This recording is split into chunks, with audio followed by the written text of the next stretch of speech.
जी हाँ दोस्तों, सही सुना आपने, सही पढ़ा आपने। देश की सबसे बड़ी ऑटो टैक्सी यूनियन की मीटिंग हुई और इस मीटिंग का आयोजन किया था राष्ट्रीय महामंत्री रविशंकर जी ने। और इस मीटिंग में उपस्थित रहे प्रदेश अध्यक्ष, उपाध्यक्ष, राष्ट्रीय महामंत्री और दिल्ली ऑटो रिक्शा संघ के महामंत्री राजेंद्र सोनी जी। एक हाई लेवल की ये ऑटो टैक्सी ड्राइवर भाइयों की मीटिंग थी, जिसमें सैकड़ों की तादाद में सभी प्रकार के कमर्शियल वाहन चालकों ने सैकड़ों की तादाद में हिस्सा लिया और अपना योगदान दिया। इस मीटिंग में फैसला लिया गया कि ड्राइवरों के हितों की किस प्रकार से रक्षा की जाए और उनको सरकारी योजनाओं का किस प्रकार फायदा पहुंचाया जाए। तो दोस्तों अभी मैं आपको वो वीडियो दिखाऊंगा जिसमें मैंने इंटरव्यू लिया है, जिसमें के उपस्थित हैं राष्ट्रीय महामंत्री रविशंकर जी, उपाध्यक्ष लिखित जी और दिल्ली ऑटो रिक्शा संघ के महामंत्री राजेंद्र सोनी जी और छत्तीसगढ़ से गीता सोनी। तो दोस्तों वीडियो शुरू करने से पहले आपसे कहना चाहता हूँ, अगर अभी तक आपने हमारे चैनल को सब्सक्राइब नहीं किया तो सब्सक्राइब करके बेल आइकन जरूर दबा लो, और अगर आप हमें फेसबुक पर देख रहे हैं तो फेसबुक पेज को फॉलो जरूर कर लो। तो चलिए दोस्तों मैं सुनाता हूँ आपको इंटरव्यू। मैं मौजूद हूँ। अभी यहाँ पे बहुत बड़ी मीटिंग हुई थी ऑटो टैक्सी ड्राइवर भाइयों की, और यहाँ पे हमारे साथ में अभी मौजूद हैं भारतीय प्राइवेट ट्रांसपोर्ट मजदूर महासंघ के राष्ट्रीय महामंत्री रविशंकर जी, और हमारे साथ में भाई साहब का थोड़ा परिचय, लिखित कुमार जी मौजूद हैं। दिल्ली ऑटो रिक्शा संघ के महामंत्री राजेंद्र सोनी जी हैं, और गीता मैडम हमारे साथ में मौजूद हैं। तो आज जो यहाँ पे मीटिंग हुई थी, काफ़ी तादाद में यहाँ 700 से 800 ऑटो और टैक्सी और अदर जो भी गुड्स व्हीकल थे, ड्राइवर जो कमर्शियल व्हीकल चलाते हैं वो सभी ड्राइवर यहाँ पे आए हुए थे। तो यहाँ इस मीटिंग में क्या क्या बातें हुई, क्या क्या मुद्दे उठाए गए, उनकी जानकारी हम लेंगे रविशंकर जी से। तो रविशंकर जी, आपका स्वागत है हमारे चैनल पर। तो आज जो यहाँ पे बहुत बड़ी मीटिंग जो हुई थी, इसमें क्या क्या मुद्दे उठाए गए, क्या क्या परेशानियाँ थी ऑटो ड्राइवर भाइयों को, जिनके लिए यहाँ पे मीटिंग आपको बुलानी पड़ी? अभी हैदराबाद में आज तेलंगाना प्रदेश की भारतीय प्राइवेट ट्रांसपोर्ट मजदूर महासंघ की द्वितीय अधिवेशन हुआ था। इसमें हमारा प्रदेश अध्यक्ष श्री लिखित जी भी है, और हमारा जम्मू कश्मीर की इंचार्ज राजेंद्र सोनी, और हमारा मध्य क्षेत्र संघ प्रभारी श्रीमती गीता सोनी जी भी आए। अभी 1000 लोग अभी अधिवेशन में आए थे। एक्चुअली ऑटो से लेकर ट्रक तक पूरा प्रदेश में बहुत समस्या है। अभी ऑटो वालों का ये परेशानी है कि अभी ओला बाइक, रैपिड, उबर, इसकी वजह से वो लोग को बहुत नुकसान हो रहा है, फाइनेंशियल दिक्कत हो रहा है। नहीं, मैं आपसे एक सवाल करना चाहूँगा। जैसे सुप्रीम कोर्ट ने एक आर्डर निकाला है और उसमें साफ साफ लिखा हुआ है कि कोई भी प्राइवेट व्हीकल, जैसे यहाँ पे मैंने देखा रैपिडो काफ़ी ज़्यादा मात्रा में यहाँ पे चलती है, बाइक जो कि प्राइवेट नंबर की गाड़ी है। जब सुप्रीम कोर्ट का ऑर्डर है कि कोई भी प्राइवेट गाड़ी कमर्शियल यूज़ में नहीं ले सकते, फिर यहाँ की जो स्टेट गवर्नमेंट है उस कानून का पालन क्यों नहीं करती? एक्चुअली स्टेट गवर्नमेंट इसके ऊपर ध्यान नहीं देता है, इसलिए हम लोग हमारा STA स्टेट ट्रांसपोर्ट अथॉरिटी के सामने बहुत बड़ा आंदोलन किया था भारतीय मजदूर संघ की तरफ से। उसके बाद अभी ऑफिशियल्स ने विचार किया कि एक बैठक किया है प्रशासन से, बैठक करके प्रशासन आधारित सभी लोग बैठ के एक निर्णय लिया है। आज चंद्रशेखर जी आए, मोटर व्हीकल इंस्पेक्टर प्रशासन की तरफ से आए थे, यही बताया कि सुप्रीम कोर्ट की जो ऑर्डर हम इम्प्लीमेंटेशन करने वाला है। अच्छा। आपका सुझाव हम लोग माने हैं, और जो भी बाइक चलाते हैं वाइट प्लेट, इसको हम लोग सीज करने के लिए तैयार है। आप भी कुछ नंबर के साथ कंप्लेंट दें, हम लोग इसको सीज करेंगे, आपके साथ रहेंगे। बोले ये भारतीय मजदूर संघ का जीत है, लेकिन जीत नहीं है।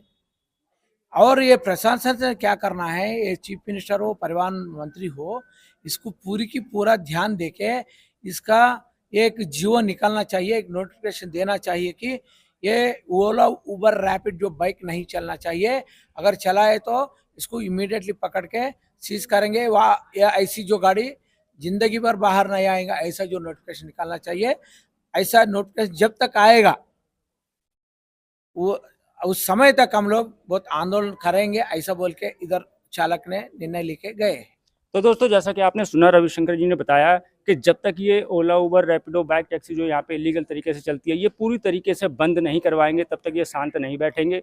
जब पूरी तरीके से इस पर लगाम लग जाएगी, उसके बाद ही ये मानेंगे कि हाँ कानून ने कुछ अपना जो है कदम उठाया है। हमारे साथ में लिखित जी भी मौजूद है जो कि प्रदेश अध्यक्ष हैं, मैं इनसे भी जानने की कोशिश करूंगा। तो आप ये बताइए, जैसे मैं अभी यहाँ पे मौजूद था, अभी कुछ ड्राइवरों के कल्याण की योजनाओं के बारे में भी कुछ बातचीत हो रही थी, क्योंकि आपकी जो रीजनल लैंग्वेज है वो मुझे इतनी समझ में नहीं आई। तो आप कृपया हमें हिंदी में बताइए कि यहाँ पे कुछ जो ड्राइवर कल्याण के लिए कुछ योजनाओं के बारे में बता रहे थे, वो क्या था? अभी यहाँ पे तेलंगाना में बहुत कुछ स्कीम्स है। एक दलित बंधु बोल के, और एक कल्याण लक्ष्मी बोल के, और रैत बंधु बोल के, ऐसा बहुत कुछ ये लोग का स्कीम्स लगाया है। मतलब ड्राइवरों के लिए कई कुछ स्कीम नहीं है, ड्राइवरों के लिए स्कीम देना जरूरी है। ड्राइवरों के लिए, ड्राइवरों से बहुत कुछ इनकम गवर्नमेंट को है। फिर इनकम होने के बाद भी फिर वो लोग हम लोग को कहीं कोई नहीं करता है। और एक हर एक को क्या है, हम लोग सेल्फ एम्प्लॉयमेंट है, हम लोग खुद हम लोग कमा के हम लोग खाने वाला है, हम लोग गवर्नमेंट के ऊपर डिपेंड नहीं हुआ। फिर भी हम लोग गवर्नमेंट को फंड्स बन रहा है, गवर्नमेंट को फंड देने के बाद भी गवर्नमेंट की तरफ से हमारे को 1 रुपया आमदनी भी नहीं है। अभी रविशंकर जी बोले इसे बात, क्या बोले तो अभी ओला उबर सब है, वो लोगों को गवर्नमेंट को आमदनी है, कहीं बोलते तो उसको GST मिल रहा है, टैक्स मिल रहा है, फिर जो भी थोड़ा बहुत इनकम से। हमारा ड्राइवर का तरफ से इनकम नहीं है, उसके लिए गवर्नमेंट क्या कर रहा है, वो लोगों को एंटरटेन कर रहा है, हम लोगों को एंटरटेन नहीं कर रहा है। उसके लिए हम लोग यही डिमांड करना चाह रहे हैं, हम लोग खुद हम सेल्फ एम्प्लॉयमेंट करने के टाइम पे हम लोग आपको हर एक तरीका, हर एक नमूने से हम लोग आपको टैक्स बन रहा है। इस तरफ पेट्रोल का तरफ से रहने दो, इवन फिटनेस का, इसमें गाड़ी खरीदने में, स्पेयर पार्ट्स खरीदने में, हर एक इसमें हम लोग आपको गवर्नमेंट को फंड्स बन रहा है। बनने के टाइम पे आपका तरफ से हम लोग कहीं कोई इनकम नहीं है, हम लोगों को थोड़ा जो भी रहना ना, उसके लिए हम लोग आपकी क्या क्या डिमांड है सरकार से? कौन कौन सी योजना है जो आप ड्राइवरों के लिए लागू करवाना चाहते हैं? हम यही बोलना चाह रहे हैं। हमारे को पहली बात क्या है, ड्राइवर रोड के ऊपर जीने वाला है, उसको रोड के ऊपर हमेशा फिरता रहता, इवन उसका पैसेंजर का जान भी उसके हाथ में रहता। कुछ अगर अनएक्सपेक्टेड इंसिडेंट हुए सो टाइम पे हमारे को हॉस्पिटल का मेडिकल कंपलसरी होना पड़ता। ESI जोड़ा वही जाए। उसके लिए हम लोग क्या बोल रहा है, ये से होना है हमारा ड्राइवर को, ड्राइवर फैमिली को ये से होना है। और एक बात क्या है, हमारा ड्राइवर का फैमिली को कुछ इंसिडेंट हमारे को हुए सो टाइम पे उसका फैमिली को कुछ बेनिफिट्स रहना है, उसका बारे में हम सोच रहे हैं। हमारे बीवी बच्चों को कुछ गवर्नमेंट की तरफ से कुछ सपोर्ट रहना है, उन लोगों को पढ़ने के लिए रहने दो, नहीं तो उसको शादी के लिए रहने दो, कुछ ना कुछ ये करना। तेलंगाना में पहली बात क्या है, ये डबल बेडरूम फ्लैट्स बोल के स्कीम लगा के है ऑलरेडी। लोग किसको किसको दे रहा है, वो लोगों को, कार्यकर्ता लोगों को, पार्टी कार्यकर्ता लोगों को दे रहा है। उससे हम लोग ड्राइवर लोग बहुत गरीबा है हमारे पास, फिर वो लोगों को कहीं को नहीं दे रहा है, वो लोगों को भी अच्छा, दे एक अभी यहाँ पे बात चली थी विश्वकर्मा योजना के बारे में भी आप कह रहे थे, वो क्या चीज़ें आप बता रहे थे? विश्वकर्मा योजना क्या ड्राइवरों के लिए भी लागू होगी या फिर नहीं होगी? होना चाहिए, कहीं को नहीं होता है। विश्वकर्मा हमेशा के लिए ड्राइवरों के लिए लागू होता रहता, उसको कोई भी रोकने वाला क्या नहीं जब गवर्नमेंट ऐसी पॉलिसी बनाती है तो क्या हम जो ड्राइवर समाज है इसके बारे में कभी नहीं सोचती? नहीं? हम लोग सोच रहे हैं, मतलब गवर्नमेंट नहीं सोच रहा ना, कहीं को बोलता हमारा वोट चाहिए गवर्नमेंट को, फिर हम लोगों का हमारा मेहनत होना, हमारा टैक्स होना, जो भी होना है, मतलब हम लोगों को कुछ गवर्नमेंट मदद करने को सामने नहीं आता। और एक बात क्या है, हम लोग यही गवर्नमेंट से डिमांड करना चाह रहा है, हम लोगों को, हम ड्राइविंग फील्ड में हैं, हम लोगों को ऐसा ड्राइवरों को कुछ सब्सिडी से गाड़ी, कुछ कौन सा फील्ड में ड्राइवर है वो फील्ड का गाड़ी देना है। फिर और एक बात क्या है, ड्राइवर को जो भी है, अभी आप पहले इसका पहले बताया, ये से होना हमारे को, PF का होना। अभी ड्राइवर लोग ट्रांसपोर्ट व्हीकल्स ड्राइवर रहते, बहुत दूर दूर जाता रहते, वो लोग जाने के टाइम पे नींद नहीं रहते वो लोगों को, वो ऐसे टाइम पे वो लोगों को रोड का बीच में नेशनल हाईवेज में उसको कुछ विश्रांत टाइम ये करने को, रेस्ट हाउस बोल के वो लोगों को कुछ ना कुछ अलर्ट करना बोल के। चलिए, बहुत बहुत धन्यवाद आपका लिखित जी। अब हम जानने की कोशिश करेंगे, राजेंद्र सोनी जी हमारे साथ में मौजूद है, जो दिल्ली ऑटो रिक्शा संघ और दिल्ली प्रदेश टैक्सी यूनियन के साथ साथ में ये जम्मू कश्मीर और लेह लद्दाख के प्रभारी भी है। तो सोनी जी, बहुत बहुत स्वागत है आपका हमारे चैनल पे। तो सबसे पहले तो आप ये बताइए, आप यहाँ पे आए थे, क्या कारण हुआ कि आप दिल्ली से हैदराबाद 1700-1800 किलोमीटर आपको यहाँ पे आना पड़ा? देखो, हमारा अपना संगठन है भारतीय मजदूर संघ का, ये तो हमने आना ही था। कुछ समस्याएं रही होंगी? समस्याएं, हम तो देखो, भारतीय मजदूर संघ का जो ट्रांसपोर्ट यूनियन है पूरे देश भर के अंदर इस समय काम कर रहा है। इसको और मजबूत करने के लिए जितने भी राज्य हैं हमारे, तो उसमें मजबूती से काम चले, भारतीय मजदूर संघ का झंडा फहरे। सबसे पहले मैं एक बात आपसे ये कहूँगा, क्योंकि आप लोगों ने ना, आशु जी, हमारे साथ कश्मीर भी कवर करा है, क्योंकि उनकी समस्या ना अदर स्टेटों से अलग है। और वहाँ पहाड़ों के ऊपर गाड़ियाँ चलती हैं, वहाँ भगवान ना करे कोई एक्सीडेंट हो जाता है, ड्राइवरों को क्या मिलता है? कुछ भी नहीं मिलता, देश भर के ड्राइवरों को नहीं मिलता ना। सबसे पहले हम यही मांग कर रहे हैं भारतीय मजदूर संघ की तरफ से, इनको 15 लाख रुपए का इंश्योरेंस कंपनियां बीमा दें, नंबर 1। और सामाजिक सुरक्षा वेलफेयर बोर्ड भी मिलना चाहिए। ये हमारे सब लोगों की मांग यही है। ESI पूरे देश भर के अंदर, चाहे वो ऑटो चलाता है, चाहे वो टैक्सी चलाता है, चाहे वो ट्रक ड्राइवर है, चाहे बस ड्राइवर है, प्राइवेट सेक्टर के अंदर काम करने वाले, ये इस उद्योग के अंदर ये भारत का सबसे बड़ा उद्योग है। तो इसको क्या नाम है, इनको ESI से जोड़ना चाहिए। देखो, ताज्जुब की बात देखो, अरबों रुपया सरकार के पास आता है, पूरा अरबों रुपया। एक दिन का कैलकुलेशन कर दो पूरे भारत से, टैक्सों के रूप में ले लो, चाहे परमिट की फीस के ले लो, चाहे वो लाइसेंस रिन्यूअल ले लो। और उसके बाद हम सरकार से कोई भीख थोड़ी ना मांग रहे हैं, हम तो ये कह रहे हैं भाई आपने अनेक योजना लागू करी है मजदूरों के लिए, इनको भी दो, इन्होंने क्या बिगाड़ा है।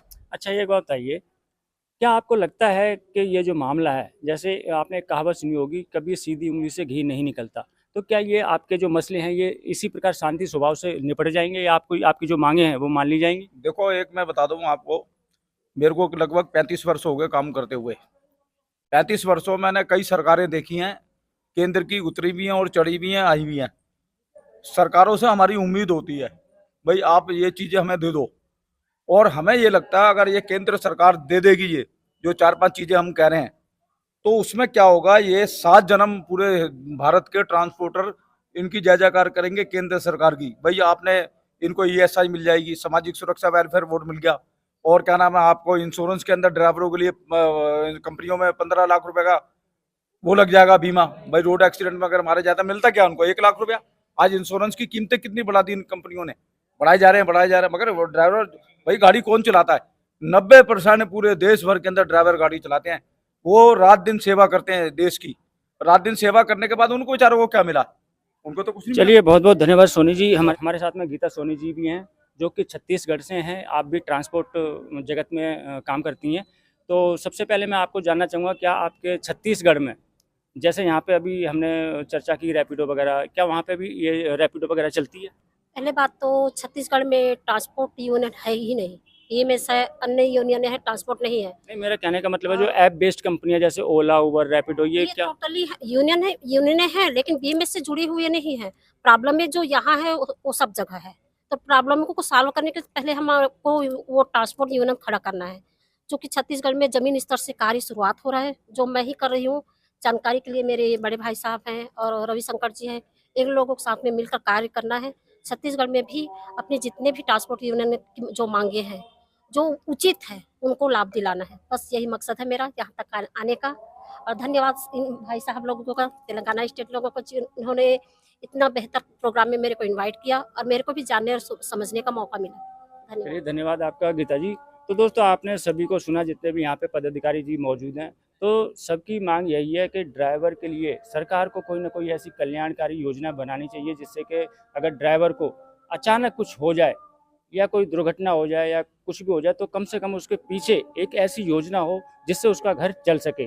तो इसी के लिए आज यहाँ पे बहुत बड़ा सम्मेलन और ड्राइवरों के साथ मीटिंग रखी गई थी, जिसमें तेलंगाना स्टेट के जितने भी यूनियन लीडर थे या जितनी भी यूनिट थी, वो सारी यहाँ पे मौजूद थी। और ड्राइवरों की बात करूँ तो यहाँ कम से कम 700 से 800 ड्राइवर भाई मौजूद थे, और जो भी समस्याएं थी वो आपस में समस्याएं एक दूसरे को बताएं, क्या क्या समस्याएं किस शहर में आ रही हैं, वो सब जो यूनियन के लीडर थे उन्होंने सुनी, और उनका निवारण करने के लिए इन्होंने संकल्प लिया है कि जब तक इन समस्याओं को हम निपटा नहीं देते तब तक हम चैन से नहीं बैठेंगे। तो दीक्षित जी कुछ कहना चाह रहे हैं, इनसे सुनते हैं।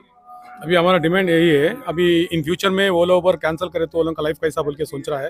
हकीकत में क्या बोल तो ओला उबर कंपनी का तरफ से कोई भी ओन व्हीकल्स नहीं है। कम से कम 10 से 20 हज़ार व्हीकल्स उन्हें हायर में लिए सो, मतलब किराए को लिए सो, वो किराए को लिए गाड़ी जो भी है वो भी हमारा ड्राइवर ही है, फाइनेंस पे गाड़ी लेके है। उसके लिए हम ये बोलना चाह रहे हैं, अगर वो लोग ओला उबर कैंसिल करे तो वो लोगों का ज़िंदगी कैसा बोल के वो लोग भी डिमांड कर सकता है। मतलब वो लोग डिमांड करने के बदल हम यही बोलना चाह रहे हैं, ऑटो का जो सिटी के अंदर जो मीटर का हिसाब चलता है, ऐसा टैक्सी को मीटर लगा के उसको टैक्सी का मीटर का हिसाब में चले तो उसको भी फायदा रहता बोल के हमारा एक डिमांड है। बहुत बहुत आपका जो विचार है वो काफ़ी अच्छे विचार है, आपका बहुत बहुत धन्यवाद। तो दोस्तों, आपने सभी को सुना और मैंने भी यहाँ की सारी चीज़ें देखी हैं। लैंग्वेज ना समझने आने के कारण कुछ चीज़ें समझ में नहीं आई थी, इसलिए मैंने इनसे अभी हिंदी में बात करी है। तो दोस्तों, जिस प्रकार से इन्होंने कदम उठाया, काफ़ी सराहनीय कदम है। ड्राइवर के लिए काफ़ी ज़्यादा इनके अंदर, दिल के अंदर बहुत ज़्यादा प्यार है कि ड्राइवर के बच्चों को उनके लिए कोई ना कोई कल्याणकारी जो है योजना सरकार को लागू करनी चाहिए। तो मैं भी यही आशा करता हूं अपनी इस स्टेट सरकार से भी और केंद्र सरकार से भी कि ज़रूर ड्राइवर भाइयों के बारे में सोचेगी और ड्राइवर भाइयों के लिए कोई ना कोई ऐसी योजना बनाएगी जिससे उनका घर परिवार बड़ी आसानी से चल सके। तो बस दोस्तों, इसी आशा के साथ इस वीडियो को करेंगे यहीं पर समाप्त। मिलते हैं किसी और जानकारी से भरपूर वीडियो में, तब तक के लिए जय हिंद,